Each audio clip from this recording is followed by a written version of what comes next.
నేను వీడియో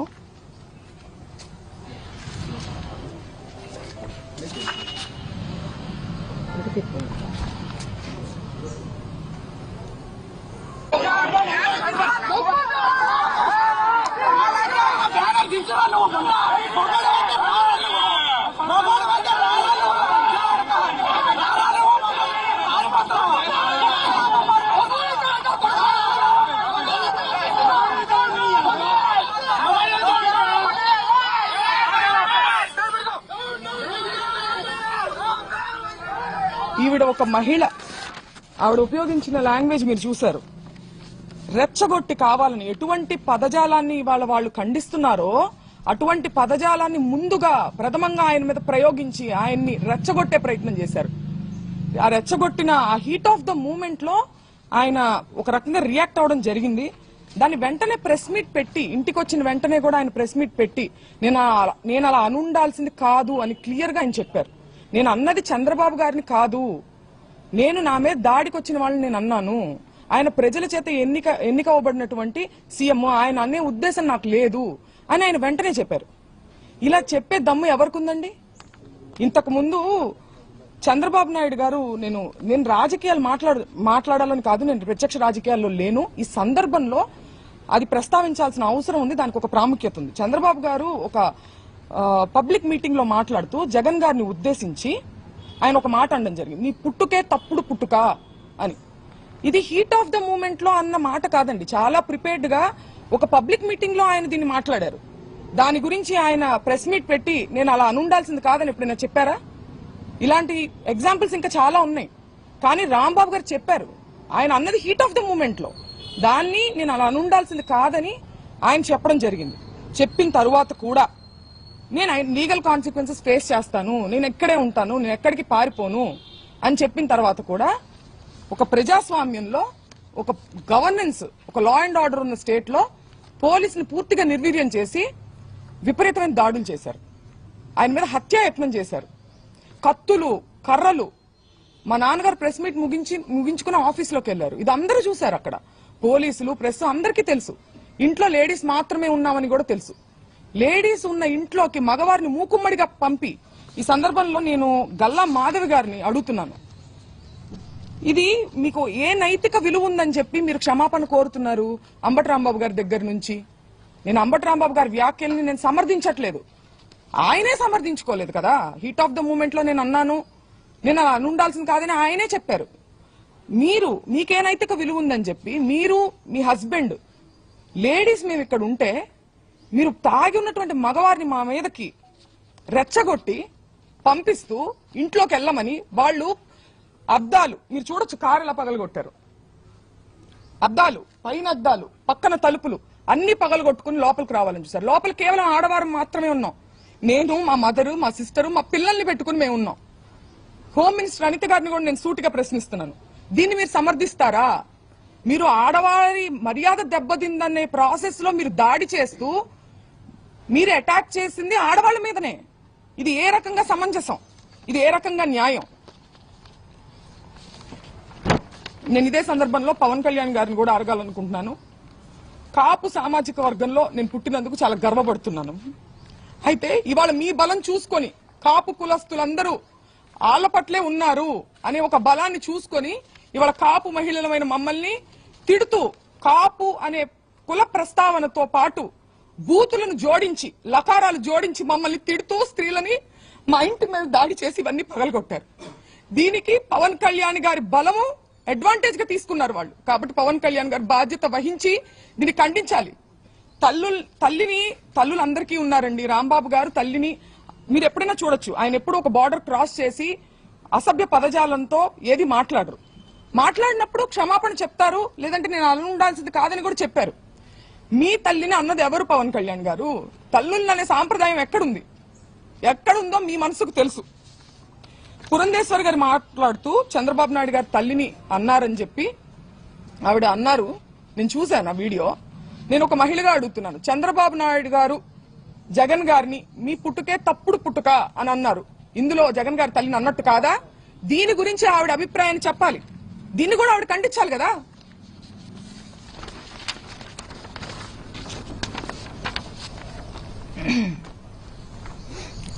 ఒక్కటే చెప్పదలుచుకున్నానండి, మేము వైసీపీ పార్టీ అని చెప్పి ముద్రేసి ఇవాళ పార్టీ అధికారంలో లేదని చెప్పి మేము బలహీనులం అని చెప్పి మా మీద అటాక్ చేస్తూ ఇవన్నీ చేస్తున్నారు. కానీ మీరందరూ గుర్తుపెట్టుకోవాల్సింది ఒకటి ఉంది, అన్నిటికీ మించి ఇది తిరుపతి లడ్డు విషయం దగ్గర మొదలైంది. మేము అన్నిటికీ మించి మా నాన్నగారు దేవుడు పార్టీ నిజాన్ని మాట్లాడారు. దాన్ని డైవర్ట్ చేసేదానికి ఆయన క్షమాపణ చెప్పినప్పటికీ కూడా ఇటువంటి దాడులు చేసి భయపెట్టి ఆయన దేనికి భయపడరు కాబట్టి ఇంట్లో స్త్రీల మీదకి వెళ్తే ఆయన భయపడతారనే ఒక చీప్ టాక్టిక్ ని ప్రదర్శించి ఇవాళ మా ఇంటి మీదకి వచ్చారు.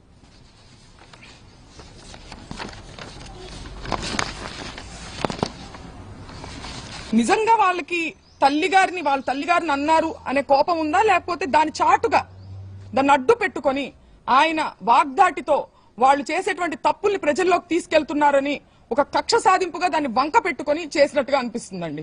ఎందుకంటే లీగల్ కాన్సిక్వెన్సెస్ ఉంటాయి అంటే నేను ఫేస్ చేయడానికి రెడీగానే ఉన్నారు అని అంటున్నారు. అయినా కానీ 8 గంటల పాటు అండి పోలీస్ బెటాలియన్ ఎంత దూరంలో ఉందని నేను ప్రశ్నిస్తున్నా. చంద్రబాబు నాయుడు గారి గృహం ఎంత దూరంలో ఉంది? 8 గంటల పాటు గ్యాపులుగా తాగి వచ్చి ఒక మహిళ అరుణైనా ఆవిడ పేరు గల్లా మాధవి వీడియో ఇవ్వండి ఒకసారి.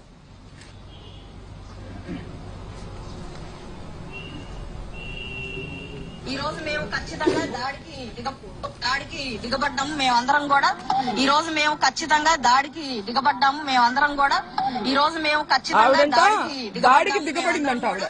ఈ రోజు మేము ఖచ్చితంగా దాడికి దిగబడ్డారంట ఆవిడే చెప్తున్నారు. ఎవరి మీద దాడికి దిగబడ్డారు? మహిళల మీద దాడికి దిగబడ్డారా? మహిళలతో ఇది సమంజసమా? మహిళల కోసం పోరాడుతూ ఆవిడకి నేను ఒక్కటే చెప్తున్నా, మీకు కుటుంబం ఉంది, మీకు పిల్లలున్నారు, మిమ్మల్ని పావుగా ఉపయోగించుకుంటున్నారు. మిమ్మల్ని ఏ ఎమ్మెల్యేలు అయితే మిమ్మల్ని మా ఇంటికి పంపించారో వాళ్లే రావచ్చు కదా. వాళ్ళు రాకుండా మిమ్మల్ని పంపించారంటే మిమ్మల్ని బలి పశువుని చేస్తున్నారు. 40 ఏళ్ల రాజకీయ అనుభవం ఉంది మా నాన్నగారికి. నా చిన్నప్పటి నేను పుట్టిన సంవత్సరానికి ఆయన ఎమ్మెల్యే. నా చిన్నప్పటి నుంచి నేను రాజకీయాలు చూస్తున్నా. ఎన్నో గొడవలు చూసాం, పోలీసులు చూసాం. కానీ ఇంత నీచమైన రాజకీయాన్ని ఎప్పుడు చూడలేదు. నేను గల్లా మాధవ్ గారికి చెప్తున్నా, మీ కుటుంబం లేదా? మీ భర్తతో సహా వచ్చి స్త్రీల మీద దాడి చేశారే, మీ కుటుంబం లేదా? మీకు పిల్లలు లేరా? మిమ్మల్ని ఎందుకు పంపించారు? మిమ్మల్ని బలి పశువుని చేస్తున్నారు. వాళ్లే రావచ్చు కదా, మిమ్మల్ని పంపించిన వాళ్లే జనాన్ని వేసుకుని రావచ్చు కదా. ఆలోచించుకోవాలి. మీ మనస్సాక్షిగా వదిలేస్తున్నాం దీన్ని.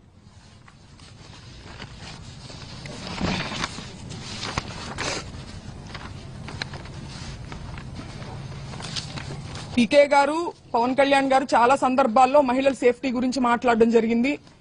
మహిళల యొక్క అభివృద్ధి గురించి, సేఫ్టీ గురించి ఆయన మాట్లాడారు. ఇది ఏం సేఫ్టీ అని నేను అడుగుతున్నా ఇవాళ ఆయన. మీ బలం చూసుకుని కాదా, మన వేలితోనే మన పొడిచే ప్రయత్నం కాదా ఇది? ఒక సెక్టార్ ఆఫ్ మీ కాపులందరూ మీ వైపు ఉన్నారని చెప్పి వాళ్ళకి నచ్చని వాళ్ళని కాపు కులం స్టాంపు వేసి దాడి చేసి మూకుమ్మడిగా, ఇది ఆలోచించుకోవాలి పవన్ కళ్యాణ్ గారు.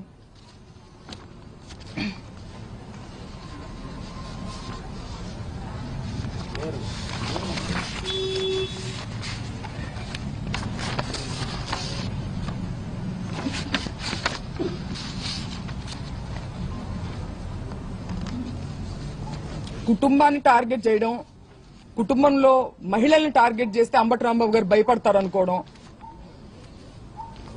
ఆయన దేనికి భయపడట్లేదు. నేను అరెస్టుకు భయపడను, నేను రెడ్ బుక్ కు భయపడను అని ఎందుకన్నారు? ఆ నిజాయితీ ఆయన దగ్గర ఉంది కాబట్టి, ఆయన కరెక్ట్ గా ఉన్నారు అనే నిజాయితీ, ఒక మోరల్ స్ట్రెంగ్త్ ఆయనకు ఉంది కాబట్టి ఆయన కాన్ఫిడెన్స్ చూపించారు. అంతేగాని ఈ రకంగా ఆయన మహిళల మీదకి వస్తే అయితే మేము మహిళల మీద దాడి చేస్తాం, మీ ఇంట్లో మహిళల మీద, అప్పుడు కూడా నువ్వు భయపడవా అని అనడం ఇది రౌడీ. మాకు సరిగ్గా వినిపించలేదు, బట్ మాకు ఎమోషన్ అయితే అర్థమైంది. ఆయన చాలా ఇబ్బంది పడ్డారని, వారిని ఇబ్బంది పెట్టారని చెప్పి అర్థమవుతుంది. అంటే ఏంటంటే ఇప్పుడు మనం ఎంత మేధస్సు, ఎంత చదువు, ఎంత డబ్బు, ఎంత పలుకుబడి సంపాదించినా సరే ఇంకా మేము